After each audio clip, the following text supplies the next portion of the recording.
अब समय आ चुका था आचार्य श्री के अज्ञातवास में जाने का।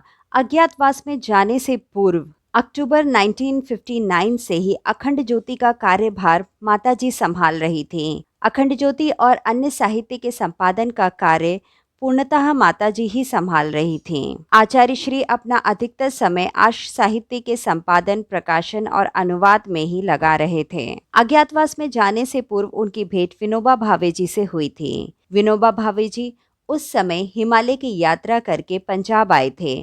पंजाब वे पहले भी आ चुके थे, लेकिन एक बार फिर वे पंजाब पहुंचे।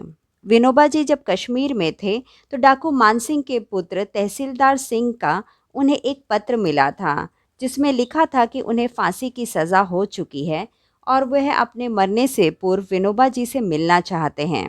विनोबा जी ने अपने प्रतिनिधि यदुनाथ सिंह को बातचीत के लिए भेजा।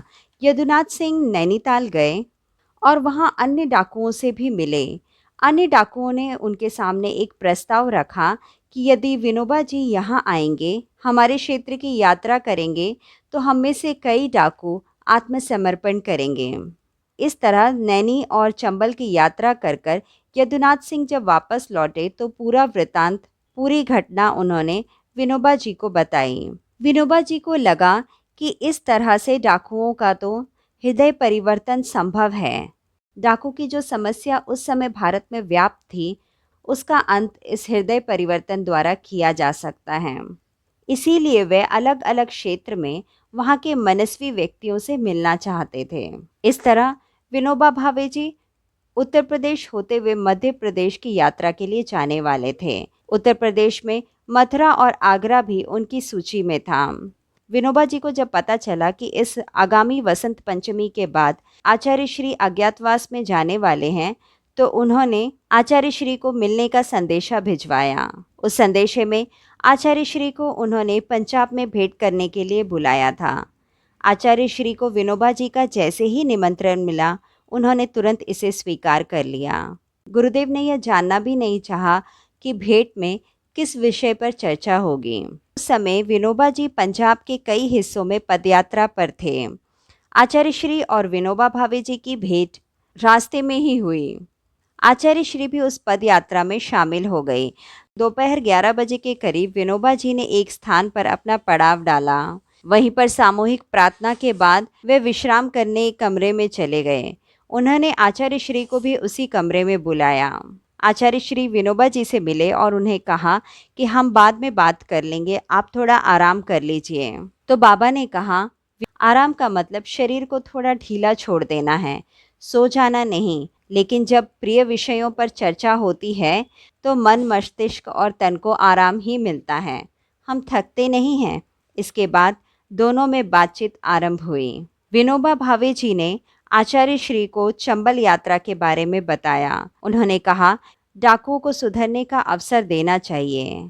विनोबा भावे जी ने गुरुदेव से कहा कि मुझे ऐसा लगता है कि लोगों को उनका अपराध भूलकर उन्हें नेक रास्ते पर चलने का मौका देना चाहिए। जिन लोगों ने छोटे मोटे अपराध किए हैं, उन्हें तो माफ़ ही कर देना चाहिए। जिनके अपराध थोड़े बड़े हैं, उन्हें मामूली सी सज़ा देनी चाहिए। इस तरह क्षमादान करने से यह डाकुओं की समस्या का अंत हो जाएगा। कोई भी बच्चा बचपन से ही तो डाकू नहीं बनता है।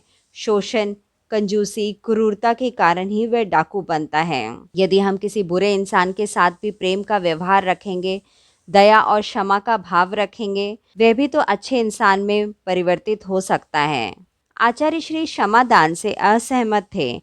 उनका कहना था कि जब अपराध हुआ है तो उसका दंड मिलना आवश्यक है। यदि ऐसा नहीं हुआ तो समाज को एक गलत संदेश जाएगा। लोग सोचेंगे अपराध किया जा सकता है और उसके बाद माफ़ी मांग के आसानी से छूटा भी जा सकता है।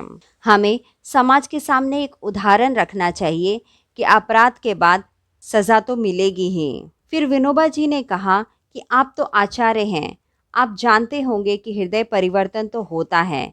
उसका सबसे बड़ा उदाहरण है वाल्मीकि और उंगलीमाल। आचार्य श्री ने इस पर कहा कि ऐसी घटनाएं एकाध ही हैं।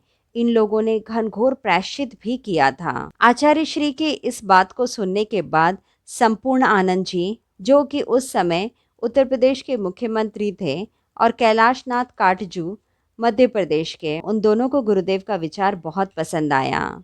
आचार्य श्री ने विनोबा भावे जी की विचारों की सराहना करते हुए कहा कि आपके विचार संत महात्माओं के स्वभाव के अनुरूप हैं। मैं आशा करता हूँ कि आपको आपके प्रयत्नों में सफलता मिले, लेकिन आपको ऐसा नहीं लगता कि यदि इन डाकुओं को क्षमा कर दिया जाए तो ये रहेंगे तो गांव और समाज में उनका दबदबा भी समाज में बना रहेगा। इसीलिए न्यायिक प्रक्रिया होनी चाहिए। आचार्य श्री ने विनोबा भावे के आत्मसमर्पण अभियान को बहुत सारी शुभकामनाएं दी। इस तरह से दोनों के बीच विचार विमर्श का यह कार्यक्रम समाप्त हुआ। आचार्य श्री ने गायत्री परिवार, सहस्त्र कुंडीय महायज्ञ आश्रम, वेद उपनिषद के बारे में विनोबा जी को बताया। विनोबा जी ने कहा, जब आपके वेद शास्त्र उपलब्ध हो जाएंगे तो एक सेट मेरे लिए ज़रूर रखिएगा। उन्होंने एक कार्यकर्ता को 51 रुपये लाने के लिए कहा। आचार्य श्री ने कहा, नहीं, इसके लिए पेशगी की ज़रूरत नहीं है। जब वेदों का सेट पूरा हो जाएगा तो हम लोगों की तरफ से, गायत्री परिवार की तरफ से आप इसे भेंट समझिएगा। फिर आचार्य श्री मथुरा के लिए रवाना हो गए और वहाँ से शुरू हुई सिद्धलोक में प्रवेश की यात्रा।